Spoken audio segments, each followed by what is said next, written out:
Montek Singh Ahluwalia. He believes that despite the global concerns, India has a lot of unutilized potential that it can harness for better economic growth. In an exclusive conversation with Mythili Bhusnurmath, the ex-deputy chairman of Planning Commission says demonetization will have a spillover effect and transition to a cashless economy will take a long time. Let's listen in. Good to have a sunny outlook, but I think it's also good to be realistic. I think we're in a difficult situation in looking at the year coming ahead. Whether you look at it globally or you look at it domestically, there are challenges. Well, let me first ask you to tell me the plus points, Montek. The new year, so we won't talk about the challenges till after we've talked about all the good things about the economy. Are there none? There must be. No, look, there are always underlying long-term strengths. You know, no economy performs because of something that somebody did at a particular moment. So you have to ask yourself, what are the underlying long-terms? I think all the underlying long-term strengths are there. They've been building up over time. And those strengths are essentially that, you know, we've had generally a good savings rate, we're getting better infrastructure, we have a pretty dynamic private sector, skills are not as good as they should be, but they seem to be improving. And I think we are probably able to leapfrog in absorbing a lot of the changing technology, which has been happening for the past several years. It could happen even at a faster pace. So those are the positives. Globally, this is India. And globally, what are the plus points to see? Do you see that's much more difficult to judge plus points. Because look, I think globally, the global economy has been going through a slowdown.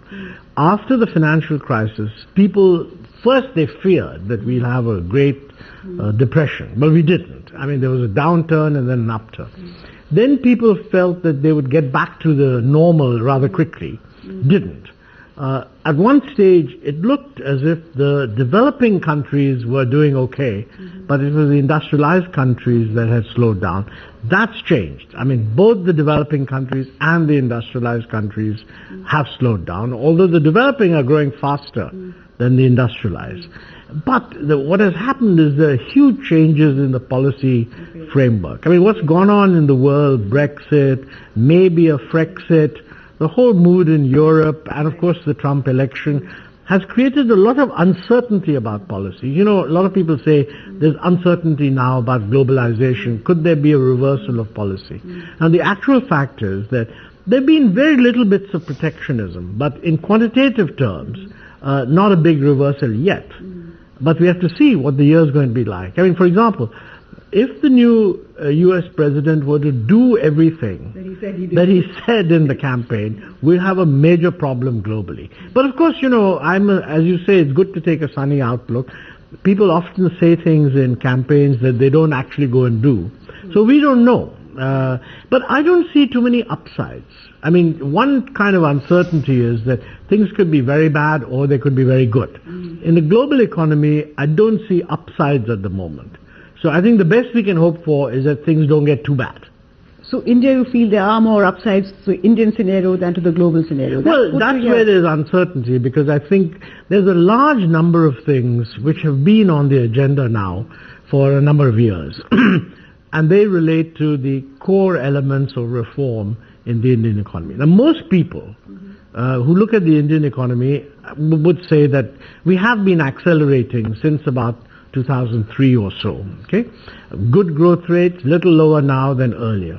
Most people would say that even if the global economy decelerates, which it is doing, India has a lot of unutilized potential which it could harness, providing it did a lot of reforms to increase domestic efficiency. So India's prospects are not something, it's not like looking into a crystal ball and seeing the future. It all depends on what we do. And that's the uncertainty. Will we get it done? But the fact is, Montek, the Indian economy has also done well in the years when the global economy did well. Because after 2008-9, we also passed through a very bad patch. So we cannot really grow at a rate which is very divorced from the rest of the world? No, I think that's absolutely true. I mean, I would put it this way. There is an underlying trend growth in India. That trend growth could be improved through Indian domestic policy. That improvement could be in the range of 1.5% per year, above what would be a sort of an average trend. But the overall growth rate could be increased or depressed depending on what happens in the global economy. But you know, we're used to the global economy growing moderately slowly. If it doesn't have a big downturn, and there's a possibility that we can avoid that if all the disruptive things that have been talked about in the U.S. election campaign don't get done. Okay, so on that assumption, the world will chug along, and to my mind, we have never been, unlike China, our growth strategy was never export dependent. I mean, it was not an export-led growth strategy. But of course, we need some good exports, because if we grow more rapidly, invest, and that's one of the big weak spots, because Indian exports have done poorer than exports of other developing countries. And I think that needs to be addressed so we can do something about it. If you have to be better, you're talking about GDP growth and how our growth was fairly satisfactory. How much do you think the GDP growth is going to be impacted because of post-Trump and demonetization? Would these be seriously negative impacts on the Indian economy in terms of GDP growth? And also, when one talks of GDP growth, is it not time we shift attention from GDP growth per se to jobs, which is much more important? Well, I'll come to the jobs thing separately. But, as far as GDP growth is concerned, I don't think that anything that the U.S. has done so far can be said to have impacted GDP growth. In 2017 also you don't see it? No, we don't know what they're going to do. But the current situation on GDP growth, the major disruptive effect is due to the demonetization. Now, you've got a wide range of estimates. I tend to think at least 1% less and maybe up to 2%. But you have mentioned, I think in one of your columns, you said growth in 2016-17 will be likely to be 6%. Yes. But that is as per the new estimates or the old estimates? No, everything has to be as per the new estimates. So even as per the new, as against RBI 7.1, your estimate is 6. Let's be clear, the RBI has not actually estimated something indicating the impact of the demonetization. They have simply said that based on the first 2 quarters, they think the growth rate is going to be 7.1. That means, I don't know whether RBI is kind of official, but it means is on the official side, pre-demonetization, they're lowering the growth forecast. It's fine. I mean, that's valid. The real impact is because of demonetization and the impact on the informal sector, which, by the way, also feeds into the formal sector, because a lot of informal sector incomes affect demand for products produced in the formal sector.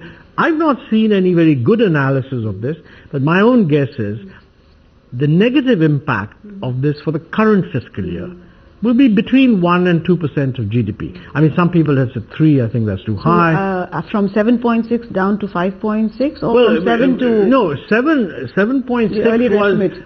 Even the assessment of the underlying. 7.1 is the 6-month estimate based on whatever they knew up to the end of September. No, Montek, that is in December. In fact, RBI's December monetary policy statement, early December, they stuck to that 7.1, which frankly I also thought was very optimistic. But what is correct, I think, is that they saw no reason to revise it because the only GDP data they had no data. I don't believe that they actually said that we believe that 7.1 is the correct number, taking into account the impact of the demonetization. But it's quite possible that at that point they didn't realize how disruptive it might be. I mean, I've not seen a good analysis of how disruptive it is now, but you're getting a lot of feedback coming that many sectors have been hurt. So between 1 and 2% less than what the norm would have been. Now, if the norm is going to be 7.1, then the minimum reduction would be 6, and it could even be more. Second point is that I think it's wrong to think that the disruption will end with the current financial year. Because, these things have a spillover effect. I don't know exactly when the cash shortage is supposed to end. And is it a function of the extent of remonetization that we do, or you think the economy will adjust to a digital state and get back to the earlier? No, let me say the digital thing is very important, but the idea that the economy will adjust to a cash shortage within 3 months or 4 months is completely out of the question. It will adjust in due course, and in due course, probably what will happen is the demand for cash will be reduced, which is a good thing. I mean, I think it's also true that the demonetization may push a lot of people into the digital economy, which is a good thing. I mean, it'll encourage a process that was happening anyway.